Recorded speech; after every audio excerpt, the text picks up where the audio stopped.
Bonjour à tous, sans concession et dans la Manche cette semaine, on est chez Équipe Moto 50 à 2 pas de Saint-Lô dans ce superbe magasin multimarque et on va s'intéresser en particulier à la marque Triumph et à l'actualité de la marque britannique. Avec nous pour cette émission normande, le journaliste local Michael Levivier, journaliste essayeur, qui a signé un superbe livre sur Triumph et l'art motocycliste anglais. On recevra également Guy Giabani, ancien champion du monde d'endurance. Avec lui, on parlera du bol d'or qui arrive, on parlera de Grand Prix et on parlera aussi de sa filière, le mini GP qu'il a mis en place dans cette région normande. Allez, suivez-moi.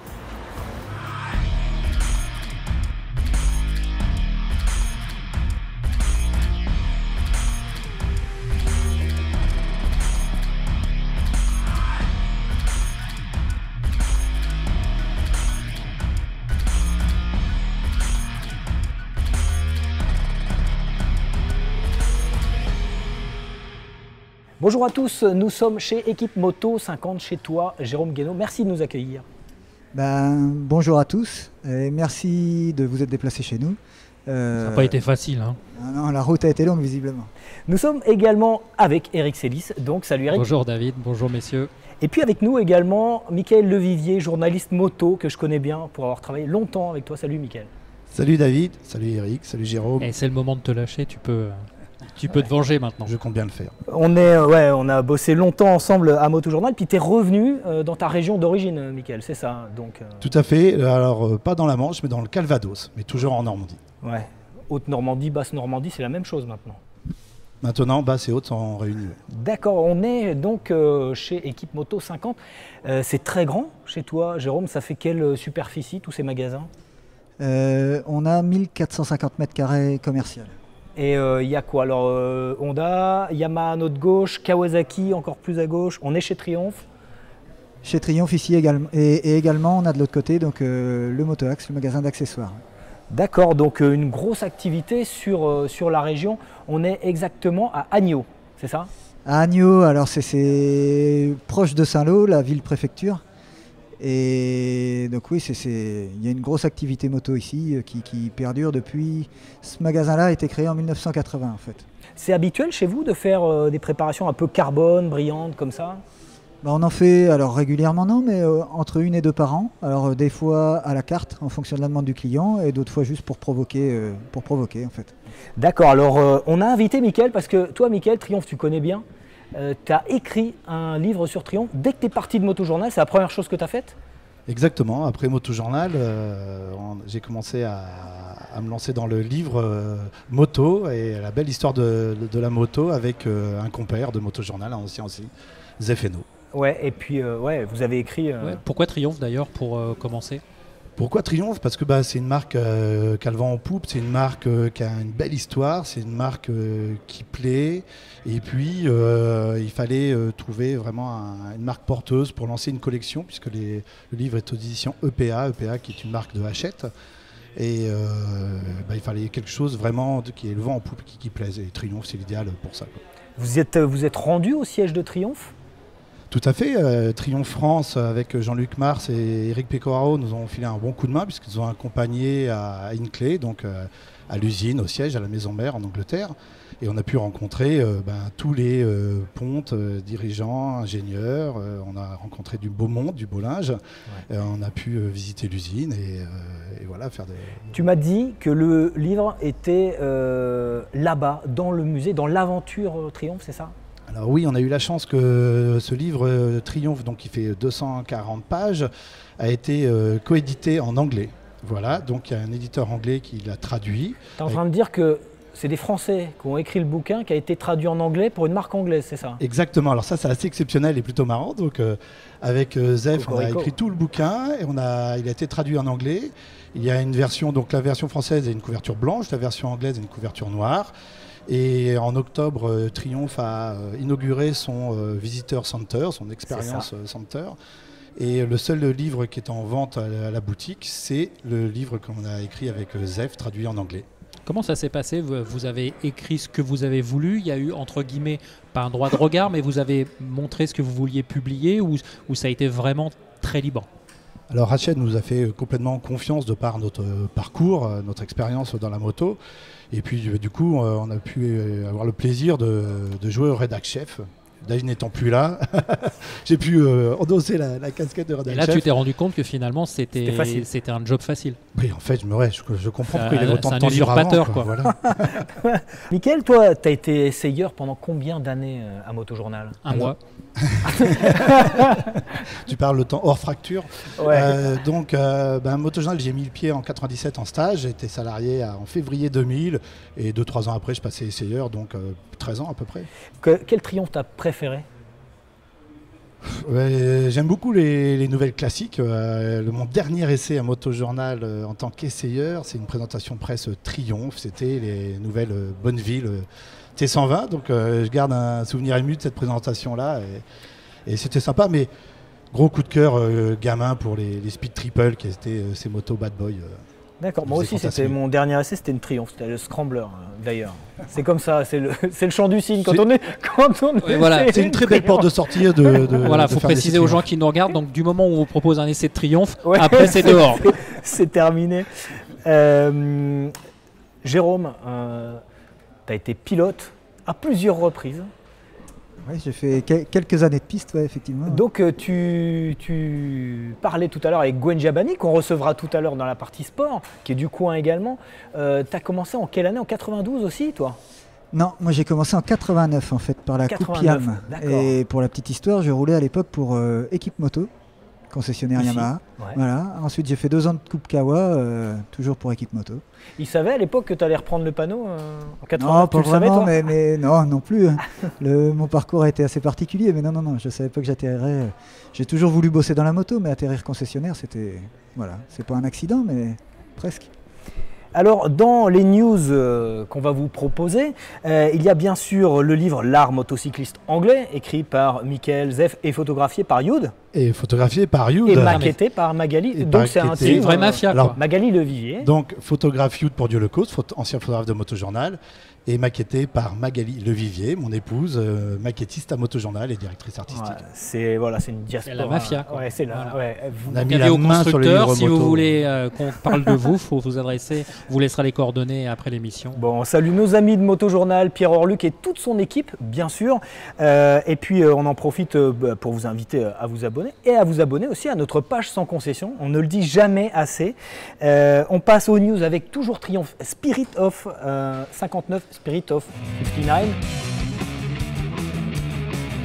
You're the reason I'm going to prison. You're the reason I'm going mad. Le club 59, c'est un club mythique de la moto anglaise, quoi. Voilà, L'histoire de la alors, moto en Angleterre. Un club échangiste alors. c'est les 59 ans. C'est les 59 ans de la Triomphe Bonneville cette année. Elle est née en 59. Et puis, on a trouvé un essayeur né lui aussi en 59. Il s'agit de Jean-Louis Basset, l'un de nos chroniqueurs, qui Il a menti sur sa carte d'identité, c'est pas 59. Hein. c'est beaucoup plus je crois que avant, hein, peut-être. Quelqu'un qui a dû fêter ses 40 ans à 40 ans. Exactement. Joli. Pas mal. On Il a en a étudié un la par géographie ici. normande. Notre cher réalisateur nous a témoigné de son expérience de 40 ans, le jour de ses 40 ans ici. À 2 pas d'ici, ça a combien? Quelques kilomètres? Une vingtaine de kilomètres, oui. Ouais, ouais.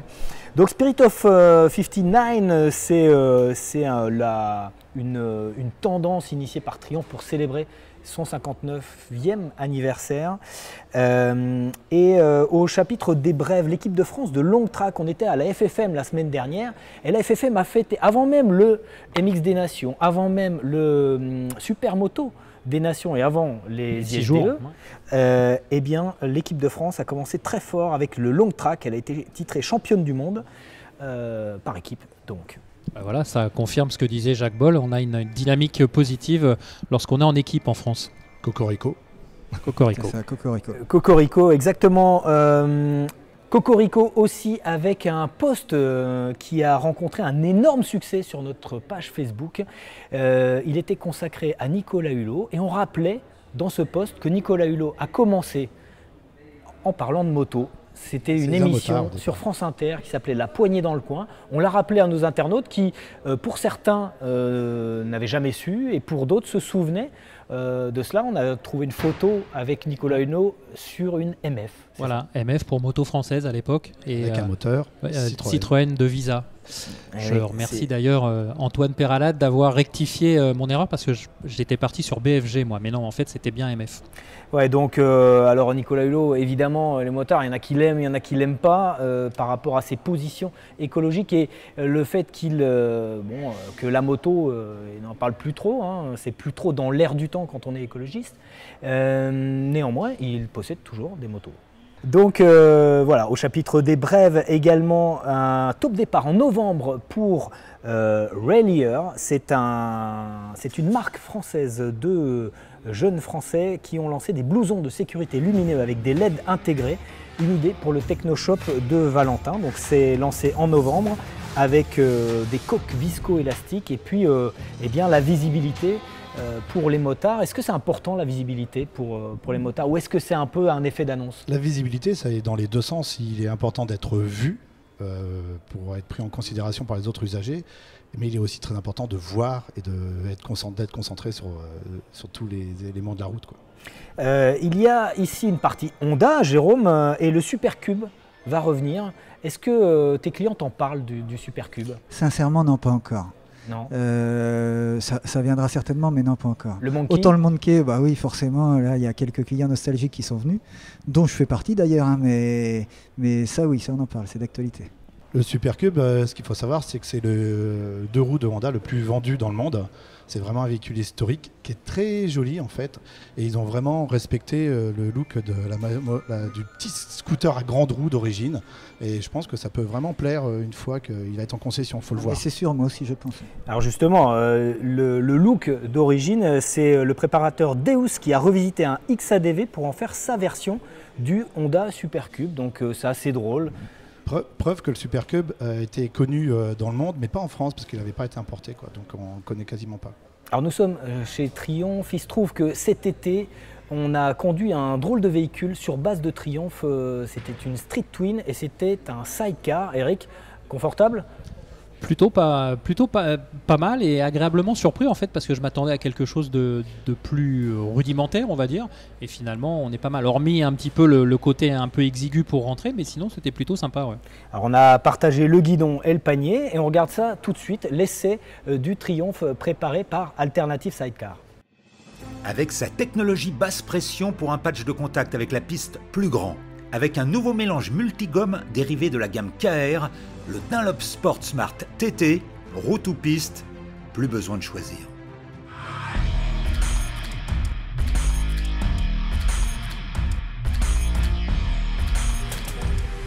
Entre.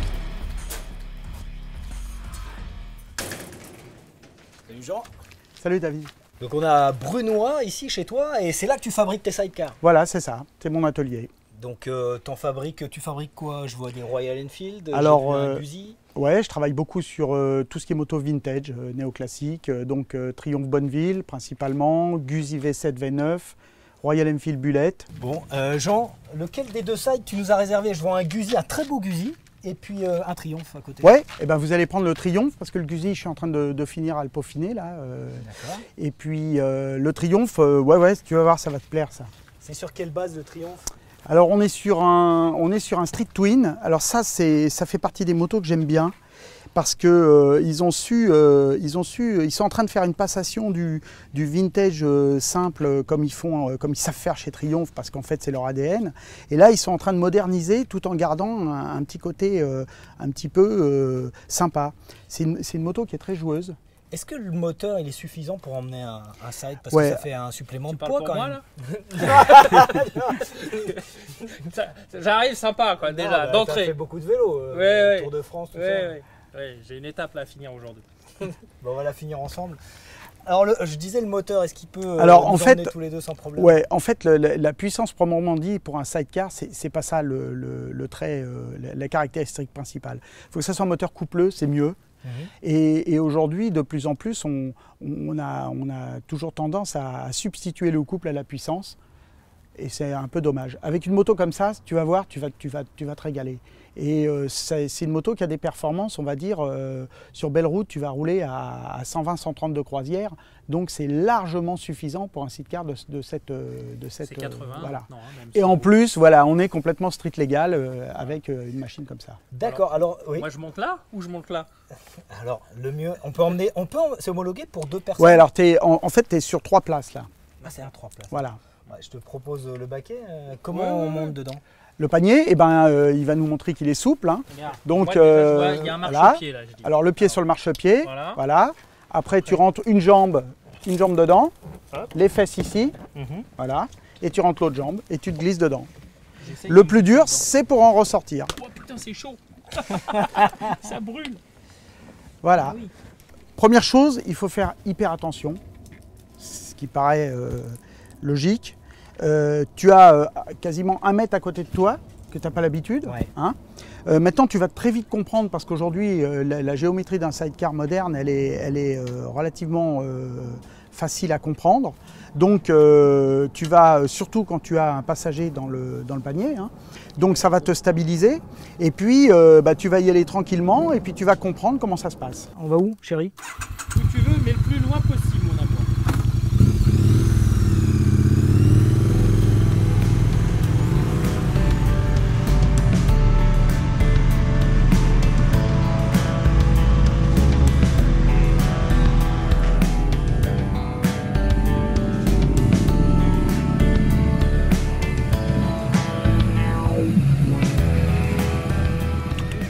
Allez, bon. Bon, c'est bien pratique. Et puis, je crois qu'on peut ranger le casque derrière là. Ouais, il y a un sacré coffre, hein, regarde. Tu fais basculer le dossier, regarde. Hop, Et hop, allez. voilà. Comment t'as apprécié cette moto là? Bah écoute, elle est plutôt sympa et comme le disait Jean quand il nous a confié le side, hein, en fait c'est pas la peine de tirer les rapports. Ça se laisse embarquer sur le couple et honnêtement c'est vrai que même avec le panier, on souffre pas trop du poids. Tu pèses combien toi? Moi je pèse 75 kg. Ah ouais, c'est pour ça, je sentais quand même un peu la différence. Pareil que toi, non? Exactement. Ouais. Mais moi plus les vêtements. Ouais, voilà. Voilà.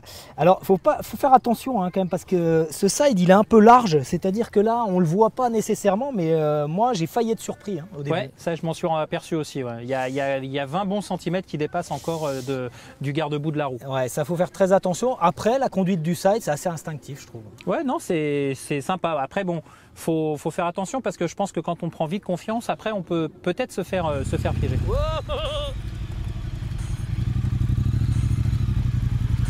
David nous a rejoint. David, tu es responsable de Triomphe ici. Oui, tout à fait. Donc bonjour à tous. David, responsable Triomphe depuis quelques années maintenant.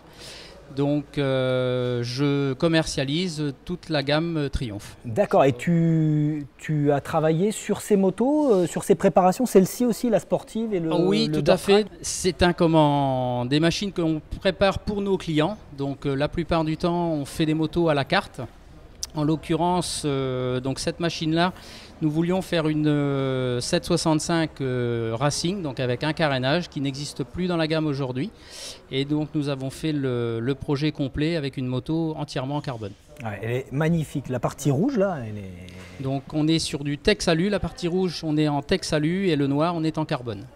D'accord, c'est splendide. Et celle-ci, elle brille presque autant aussi. C'est un flat track, c'est ça? Non, un scrambler. C'est un scrambler, donc ça c'est une machine que j'ai fait pour un client pour mettre dans un loft.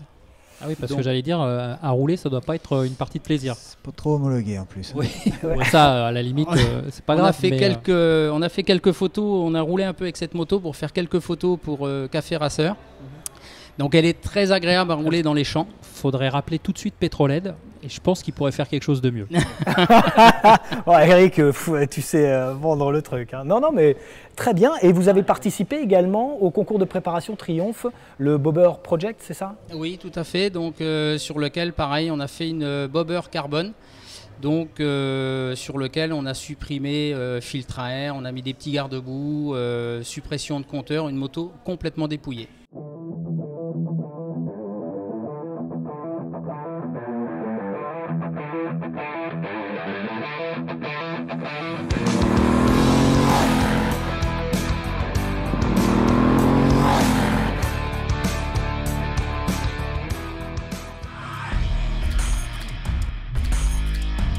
Les tops et les flops, on commence bien sûr, Eric, par les tops avec le nouveau Scrambler. Il y a un teaser qui a été sorti sur le nouveau 1200 Scrambler.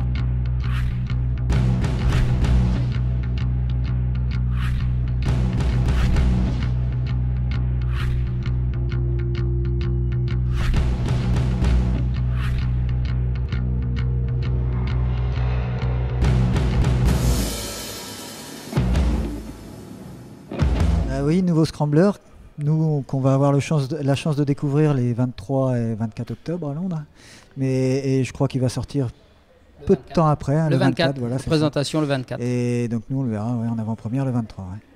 D'accord, alors Triumph lance le 1200 Scrambler. On a eu la T120, le Bobber, le Speedmaster. On l'attendait plus tôt, ce Triumph Scrambler 1200, non? Oui, ça fait apparemment 2 ans qu'on devait avoir cette moto. Après, on a eu apparemment des problèmes d'homologation, donc sur la problématique des 35 kW en France. Donc ça a décalé un peu la sortie de cette moto. Ok, entre-temps, BMW a sorti son Scrambler, Ducati a sorti son Scrambler gros cylindré également, mais maintenant c'est au tour de Triumph. Maintenant c'est Triumph et je pense qu'une fois de plus, Triumph va savoir nous faire une moto exceptionnelle. Alors un autre modèle d'une marque qui est présente également, que je vois là-bas, c'est Kawasaki qui va présenter une nouvelle Ninja H2 qui a été montrée lors de la Bonneville Speed Week, qui va passer de 200 à 231 chevaux. Ça suffit ou pas ? Ouais, après moi j'ai un peu de mal avec la H2 parce qu'en fait je trouve qu'il y a, enfin pour moi c'est un décalage complet entre ce qu'ils ont voulu faire au niveau communication au début en disant que c'était la moto la plus performante, la plus exceptionnelle, etc. Et aujourd'hui on la transforme en sport GT. Et je trouve que le positionnement est un peu ambigu. Après, voilà, moi je suis pas fan, mais je comprends que les gens puissent être intéressés. Après 230 chevaux, ça va être un peu juste pour les 80. Ça fait rêver les clients ou pas? Ça fait encore rêver les clients. Et concernant la H2 SX, donc on est sur une Sport GT. Concernant la H2 à 231 chevaux, on est réellement sur une moto monoplace. Et le but, il est du constructeur de faire un show bike, une moto commercialisée et homologuée. Et vous avez également préparé une Kawasaki réplica Jonathan Ray là-bas, j'ai vu aussi. Oui, tout à fait, pour un client, une belle prépa aussi, hein. Très belle moto. Et Jonathan Ray qui a présenté également la nouvelle ZX10 là, sur le circuit d'Autopolis. Les flops, maintenant, avec le PDG du groupe Volkswagen, Herbert Diess, qui a lancé une bombe en avril en évoquant une fusion de Ducati avec un concurrent. Ils n'ont pas réussi à vendre la marque, ils en voulaient 1,5 milliard. Ouais, 1,5 milliard. Ouais. Voilà.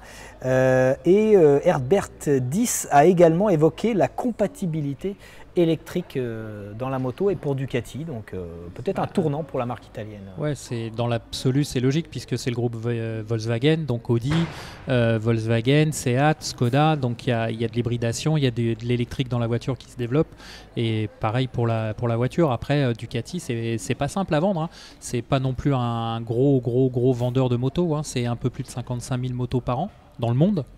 Et les résultats ne sont pas forcément ceux escomptés, donc c'est un peu compliqué en ce moment. Bon, en tout cas, ça nous inquiète un peu. Un autre flop, ça aurait pu être un top, c'est-à-dire que c'est un président de la République qui a pris le guidon d'une moto pour promouvoir les Jeux asiatiques en Indonésie, président indonésien, donc, qui s'appelle, et je lis mes notes, Jokowi Widodo. Je ne sais pas si vous connaissiez ce président.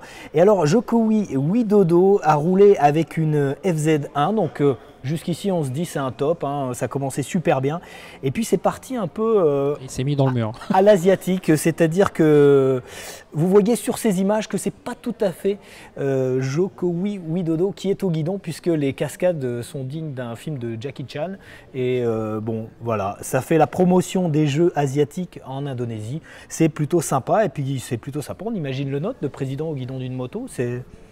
Ouais, c'est pourquoi pas, mais tant mieux. À la limite, voilà, on le sait, on en parlait tout à l'heure avec Michael Levivier. Le marché asiatique, c'est très important pour le marché du deux roues, donc c'est sûr que ce genre de choses, ils peuvent se le permettre. Ici, en Europe, ça serait peut-être un peu plus compliqué. Un peu plus compliqué, je pense. Merci messieurs, merci David. On va rester avec toi Jérôme, et on va accueillir un pilote, on va accueillir Gwen Jabani pour le débrief sport. Le débrief sport avec Gwen Jabani, c'est un honneur de te recevoir ici. Salut Gwen. Salut, merci. Tu es loin d'ici? Tu es à combien de kilomètres? Non, on n'est pas très loin. Moi, j'habite Caen, donc à 80 km à peu près. D'accord. Vous vous connaissiez avant avec Jérôme? Non, on ne se connaissait pas, on avait certainement dû se croiser. Mais... Sur les paddocks, sans Voilà, doute. on a forcément nos chemins sont forcément croisés sur les paddocks, mais effectivement, non, on ne se connaissait pas. Et peut-être sur la piste aussi. Il y a des chances. S'ils sont croisés sur la piste, c'est pas bon signe. Hein. Ah, il a dû me doubler quelquefois, c'est arrivé. Gwen, tu as un parcours éclectique en moto. Tu as commencé par le supermotard, peut-être même par le cross. Alors, j'ai commencé par le cross, en fait, à l'âge de 10 ans. Et puis... plus par obligation parce que j'avais des blessures au genou, je suis venu au supermotard en 92 si je ne m'abuse. Et voilà, j'ai exercé 4-5 années en supermote pour finalement aller sur la vitesse. Aller sur la vitesse jusqu'à devenir champion du monde d'endurance. C'était en 2009 je crois. C'est en 2009, ouais, c'est ça, c'est bon. Avec le Yart. Ça commence à faire, ouais. Avec l'équipe de Mandy Keynes.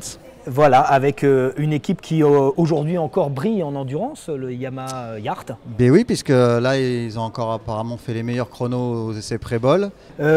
Tous les deux, vous suivez de jeunes pilotes. Jérôme, tu suis un jeune pilote ici, il s'appelle comment? Romain Le Carpentier, qui roule en Coupe Honda 500 CBR.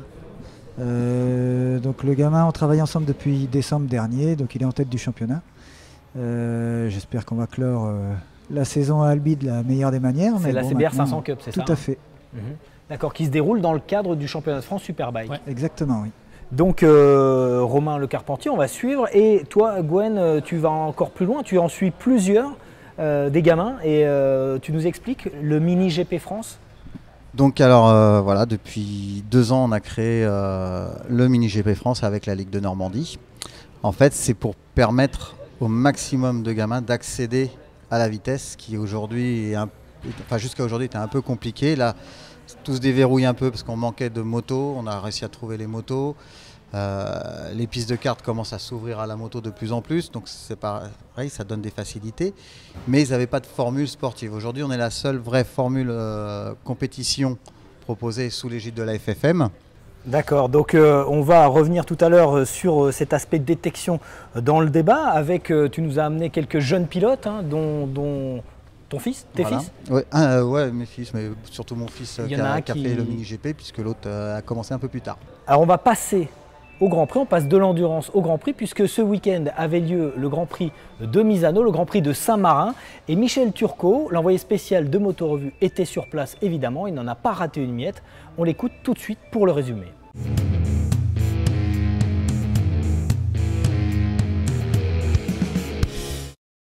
Un week-end très particulier parce que le Grand Prix de Saint-Marin, c'est à côté de Riccione, c'est à côté de Tavuglia, c'est un quart d'heure de chez Valentino Rossi. Donc c'est le Grand Prix de Valentino Rossi. L'an dernier, il était absent parce que blessé. Donc là, cette année, on a eu un public, c'était à guichet fermé. Le circuit était de jeunes vêtus vraiment. Et on a un Marquez qui, toujours on en revient à ce duel Rossi-Marquez, un Marquez qui arrive le jeudi en conférence de presse, qui est quelque part provoqué par Rossi. Un journaliste lui demande, alors il paraît que vous voudrez faire la paix avec Valentino, il dit oui, moi j'ai pas de problème, il tend la main. Rossi prend pas cette main, lui dit qu'il n'a pas de problème, bref ils ont pas serré la main. Donc un gros coup d'intox dès le jeudi qui met assez mal à l'aise Marquez. Vraiment un milieu hostile, hein, il est hué. On se rappelle qu'au Mugello, on avait trouvé au bord du circuit une fausse tombe. Marquez était enterré par les supporters Rossi. Là, le vendredi matin, il y a une tête de cochon accrochée à côté de son motorhome. Donc vraiment beaucoup d'hostilité. Et Marquez, il a géré à la perfection. On l'a vu, encore un exploit en qualif, hein, il tombe. Il se relève, il part en courant, il arrive à remonter sur sa moto, bon il fait pas la pole mais enfin c'est pas loin, et puis en course c'est le seul à s'accrocher au Ducati qui était vraiment au-dessus de l'eau sur le circuit de Misano. Ils avaient fait des tests avant, Dovi et Lorenzo c'était vraiment très fort. Dovi un peu au-dessus, il reste avec Lorenzo, il le pousse à la faute et il termine deuxième. Et il termine deuxième, ça veut dire que Dovi passe devant Rossi au championnat et que lui augmente son avance. Rossi était deuxième, là, donc maintenant c'est Dovi, mais l'écart est un peu plus important que ce qu'il était, donc il repart de Misano avec une position de leader confortée. Donc un super week-end Marquez, vraiment encore une fois dans un contexte très particulier. Ouais, Fenati qui pète les plombs. Alors Fenati, on sait que c'est un caractériel, c'est un chaud bouillant. On se rappelle qu'il s'est fait exclure de l'équipe Sky 46 de Valentino Rossi parce qu'il s'était battu avec Uccio, il avait jeté un frigo dans l'hospitality. Enfin bref, c'est un pilote qui a vraiment du caractère. Et là, bon, là il commet un geste qui est impardonnable. Alors pourquoi son geste est inadmissible? Parce que attraper le levier de frein d'un pilote, c'est lui faire encourir, on va dire, la mort. Hein. On a déjà vu des accidents. D'ailleurs, on rappellera qu'aujourd'hui en course, il y a une protection du levier de frein qui est obligatoire. Donc cette protection, on l'a mise suite à l'accident qu'il y avait eu à un Grand Prix de Barcelone, où il y a eu 2 accrochages avec Giberno, Capirossi au premier virage. Là, on avait vu des images spectaculaires. C'est un truc qui se fait. Enfin, non seulement ça se fait pas, mais c'est prendre le risque de tuer son adversaire. Il avait un contrat avec Agusta, donc il n'a plus de contrat pour l'année prochaine. Donc sur ce coup-là, Fenati a tout perdu. Vraiment des gestes comme ça, c'est inadmissible, et celui de prendre le levier de frein, elle est d'autant plus. Donc là, je pense que Fenati, sa carrière de pilote, malheureusement, elle risque de s'arrêter sur ce Grand Prix de San-Marin. Les Grands Prix ont dévoilé leur calendrier également pour la saison 2019. Et en 2019, il y aura des nouveautés, Eric. Oui, il y aura le même nombre de Grands Prix, donc ça c'est pas nouveau. Par contre, la durée du championnat va être allongée. Il va y avoir un gros break au mois de juillet et un autre ensuite juste après. Et puis il y aura les motos électriques qui vont faire leur entrée dans l'arène. Voilà. Et également Triumph, Jérôme, qui va faire son entrée en Grand Prix. Son entrée en Moto 2, oui, effectivement. Ouais, avec un moteur 765 qui est celui qui équipe cette machine-là. Donc la Street ou la T765 pour la nommer, celle-ci. Et donc oui, très, très attendu. Enfin, nous on est impatients de voir une Triumph en Grand Prix en tous les cas. Et maintenant, c'est le grand retour du bike gaming avec Adrien et un nouveau jeu qui l'a convaincu ou pas? Bonjour, et si pour la rentrée, je vous parlais du Tourist Trophy sur PlayStation 4.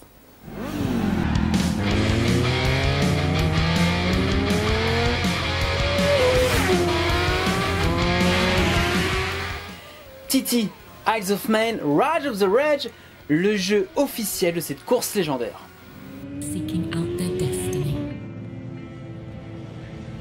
Après une intro non sous-titrée, on commence par un tutoriel plutôt agréable pour une première approche du jeu.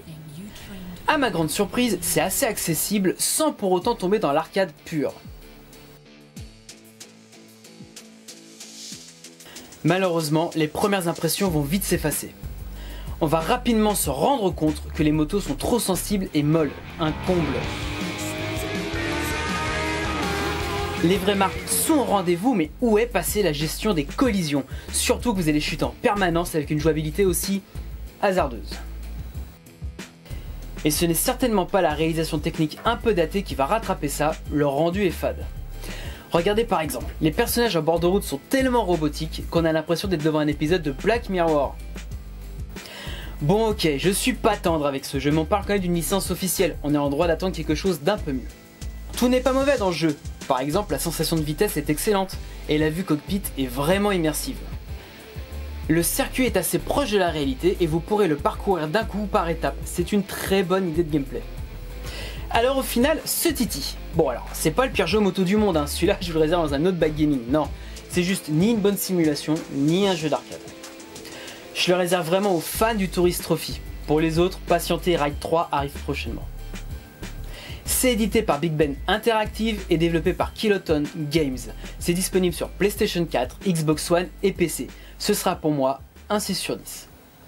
Le Garage Prod avec une Triumph, encore une Truckstone signée Debolex. C'est un préparateur londonien qui a roulé avec sa préparation sur le circuit de Goodwood. On regarde ça. Callum Price-Stead est l'une des 2 têtes de l'atelier Debolex situé dans la banlieue sud de Londres. Lui et son associé Les Francis avaient déjà osé s'attaquer au patrimoine national britannique en transformant une Triumph Street Twin. Cette fois, le duo s'est penché sur une Truckstone Air pour un travail en profondeur et en nuances afin d'en faire une sportive rétro et dark.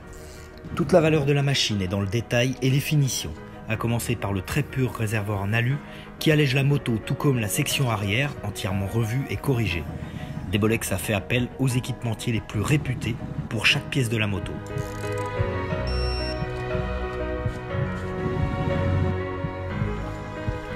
Seule touche colorée qui relève le tout, le cercle jaune qui orne l'habillage de tête de fourche comme un énorme phare. L'astuce, c'est qu'un véritable feu rond et jaune et dissimulé derrière un cache aisément amovible. C'est sur le circuit de Goodwood, véritable temple des sports mécaniques, que Callum a effectué ses premiers tours de roue au guidon de sa Black Bonnie. L'occasion d'entendre le bruit déchirant de l'échappement signé Kane. Car la performance n'est pas reléguée au second plan, comme en atteste le Quickshift Cordona, les pneus pistes Metzeler Restec RR, mais aussi les étriers Brembo, le filtre air KN ou les maîtres cylindres Magura. Pour les suspensions, Debolex s'est tourné vers Maxton pour les cartouches de la fourche, tout comme pour le combiné arrière. Cette splendide Debolex spéciale est aussi belle à regarder en action que sur sa béquille avec son coloris noir qui n'est autre que la référence Jet Black de la marque Triumph. Et maintenant, le débat sur les enfants et la compétition, l'accès à la compétition pour les jeunes. C'est la suite du débat de la semaine dernière à la FFM. Le débat avec la suite de la compétition pour les jeunes. On est avec Amélie et Clément. Bonjour. Bonjour. Bonjour. Donc, vous avez quel âge respectivement, Clément? J'ai 14 ans, je suis en début d'année. D'accord, et Amélie? Je viens de prendre 15 ans. Prendre 15 ans. Et donc, tous les deux, vous participez au championnat mini-GP, c'est ça? Oui. Oui. Depuis cette année ou... Non, depuis l'année dernière. Depuis l'année dernière. Donc toi, Clément, ton père, il est bien placé dans le championnat, c'est l'organisateur. Oui. T'as des passe-droits, tu peux gagner à toutes les courses ou pas? Non, il faut vraiment que je me donne. Ouais, et puis il est plus exigeant avec toi qu'avec les autres ou non? Non, c'est à peu près pareil. C'est à peu près pareil. Amélie, ce championnat, tu le fais depuis cette année? Non, depuis l'année dernière aussi. D'accord, c'est moi qui écoute pas bien. Donc, Comment ça t'est venu justement l'idée de participer à ce championnat? Au départ, je roulais comme ça, puis j'avais l'intention déjà de faire de la compète, mais mon père voulait pas trop. Puis vu que c'est un championnat familial sympa, s'est lancé dans... T'as réussi à le convaincre ou ça a été un marché, école d'un côté, moto de l'autre? Comment ça se passe? Il faut que je travaille à l'école, mais non, j'aurais réussi à le convaincre. Est-ce que Clément, toi, ton père t'a poussé à faire de la compétition moto ou c'est vraiment toi qui voulais? Non, c'est moi qui ai voulu, mais d'abord j'ai commencé par le cross, parce qu'on ne trouvait pas trop d'endroits où faire de la vitesse. Puis après, on m'a fait essayer une moto de vitesse et puis je me suis mis à la vitesse, parce que je préférais. Pourquoi tu préférais? Je préférais les sensations sur le bitume en cross. Ouais, c'est plus... Je préfère, ça va plus vite déjà. Ouais. Tu es la seule féminine, Amélie, ou il y a d'autres pilotes? Cette année, je suis la seule féminine. Ça se passe bien? C'est un peu cliché, mais ça se passe bien avec les garçons? Ah oui. Ça vous est déjà arrivé de tomber, de vous blesser? Ça t'est déjà arrivé ça? Tomber oui, mais blesser non, jamais pour l'instant. T'appréhendes? Non. Non, c'est un sport. Après, on sait que dans la vitesse, il y a des risques, donc... Et toi, Clément, tu t'es déjà blessé? Oui, je me suis déjà blessé et je suis déjà tombé plusieurs fois. D'accord. Comme son père. Gwen, il nous a fait quelques frayeurs des fois, ton père, mais bon, heureusement ça s'est toujours bien fini. Concernant les motos que vous avez, c'est en deux mots, ça fait en vitesse de pointe, ça donne quoi? Qu'est-ce que c'est comme moto? À peu près 110-115 km/h. Et en cylindrée, c'est quoi? C'est une grosse moto au niveau du poids et tout ça, c'est comment? Non, ça pèse pas très lourd, ce sont des 150 ou 125. D'accord. Alors on va accueillir de nouveau Gwen Giabani, ton père, pour parler des filières en France. On vous remercie. Merci Amélie d'être venue. Merci Clément. À bientôt, on va suivre vos résultats. Donc on a écouté ton fils qui nous a pas mal balancé, Gwen, sur les méthodes de management des parents par rapport C'est pas joli, ouais, la SPA. Le chantage aux résultats scolaires Bien pour sûr. faire les courses le week-end, c'est pas terrible. Il n'y a pas que ça. Il y a pas que ça. On a pire encore.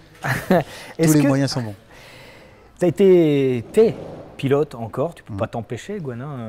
Est-ce que quand ton enfant fait de la compétition, tu as une prise de conscience différente ou tu abordes ça comme un sport comme un autre? Ah non, je pense qu'il y a quand même une prise de conscience différente. On sait sur quoi on les met quand même. Et moi, j'ai vraiment senti la différence. C'est quand il est passé justement du mini sur les pistes de karting à Objectif Grand Prix sur les grands circuits. Où c'est que là, on n'est plus sur les mêmes vitesses, on n'est plus sur les mêmes... sur une piste de kart, je ne le quitte pas des yeux. Là, on est là, on regarde le chrono et il arrive pas. Donc tout ça, on y pense quand même. Donc du coup, après, dans la préparation, bon, on est un peu plus... Angoissé. Ouais, complètement. Jérôme, toi, tu prends en main un peu la destinée sportive, entre guillemets, en ce moment, de Romain Le Carpentier. Tes parents, vous échangez avec ses parents? Avec sa maman, oui. Alors je prends en main, je suis pas tout seul, mais c'est vrai que je m'en occupe un peu. Voilà. Ouais. Depuis décembre, notamment sur l'aspect sportif et préparation sportive. Et après l'aspect course, préparation de la course, préparation des essais. Enfin, c'est surtout l'aider à aborder tout ça sereinement et surtout à construire une séance et à construire sa course. Tu parlais tout à l'heure, Gwen, dans la première partie, là, quand on t'a reçu, tu parlais de la base. Là, tu as créé Mini GP, donc région Normandie. La Honda CBR 500 Cup, c'est encore une autre chose. Qu'est-ce qui manque aujourd'hui pour que la France, entre guillemets, redevienne une grande nation de la moto, même si on sait que les garçons et les filles qui sont chez toi aujourd'hui, elles vont avoir peut-être 3-4 ans avant de percer. Mais qu'est-ce que toi, tu vois comme manque par rapport à l'Espagne ou l'Italie? Ou même toi C'est clair, ce qu'on a créé en Normandie, c'est que ce soit dans toute la France, en fait, d'un point de vue régional, pour continuer à faire affluer de plus en plus de gamins. Et plus les écoles éducatives. Nous, bon, là, on est en train justement d'intégrer une école éducative qui s'appelle Pilot Bike Academy dans notre schéma de course pour encore aller chercher des 7 ans, des gamins qui sont en éducatif et qui puissent après accéder à la compétition. Mais ça, il faut, je veux dire, si ça reste que nous en Normandie ou que ZF en bas ou Gimbert dans le sud-est, je veux dire, il y a tout un pan qui est pas concerné. Pas couvert, ouais. Moi, j'ai des Belges qui viennent chez moi, j'ai des Parisiens, j'ai des Bourguignons. Ça veut dire que mine de rien, il y a un manque dans toutes ces régions et que tant qu'on n'aura pas réussi à leur donner une chance de rouler, d'évoluer en plus grand nombre de manière locale, on n'arrivera pas à alimenter les filières comme on veut et on sera toujours dans la même problématique, c'est-à-dire qu'on ne peut pas créer un championnat élite France national si on n'a pas assez de compétiteurs au niveau national, régional. D'ailleurs, Michel Turcot, à qui on a posé la question en Grand Prix, puisque la question se pose, là derrière Quartararo qui arrive en MotoGP, qui rejoint Zarco, mais derrière, qui est-ce qu'il y a? Comment tu vois les choses, toi, Jérôme? Pour revenir sur ce que disait Gwen, c'est vrai qu'il y a beaucoup de clubs locaux, nous on en a différents, qui travaillent l'éducatif avec les gamins, mais ensuite c'est le lien. Le lien avec le national, ils tournent en local, on les forme et après ils vont où en fait tous ces gamins-là? Ils peuvent aller nulle part en fait. Ouais, parce que il faut bien se rappeler que Johan Zarco et Fabio Quartararo, on les a jamais vus en France. Hein, faut pas l'oublier. On en a parlé la semaine dernière avec la FFM, mais c'est des gens qui sont... aussi. Pardon? Loris Baz également. Oui, Loris Baz. Les autres, ils sortent de l'Espagne. Hein, non, mais bien sûr. Et c'est des gens qui sont passés totalement au travers des écrans radars français. C'est bien pour ça. D'ailleurs, Loris Baz, quand je lui ai demandé d'être le parrain de la Formule, était super enthousiaste. Ce qu'il m'a dit justement, c'est leur donner une chance en France. Pas comme moi d'avoir été obligé de m'expatrier en Espagne pour pouvoir rouler. Donc il était à fond dedans. Et voilà, c'est pour ça qu'il a accepté cordialement. Et d'ailleurs, j'en profite de l'émission pour annoncer qu'il vient à la finale le 6 octobre à La Hague pour remettre les trophées de fin d'année aux... Eh ben on va suivre ça, ouais. Gwen. On va suivre la fin du championnat Mini GP et puis on va te souhaiter une bonne fin de championnat. On te remercie d'être venu jusqu'ici. Merci Jérôme de nous avoir accueillis. Merci beaucoup, merci à vous. Et puis nous, Eric, on va se retrouver la semaine prochaine. On va pas très loin d'ici. On ira du côté de Rennes. Bah, volontiers, moi je suis, je vois de la lumière, je rentre. Voilà, chez Planète Yam, on vous donne rendez-vous la semaine prochaine. D'ici là, n'hésitez pas à commenter cette émission, à la liker comme on dit, à la partager un maximum et surtout abonnez-vous à notre page. On se retrouve la semaine prochaine. Salut à tous.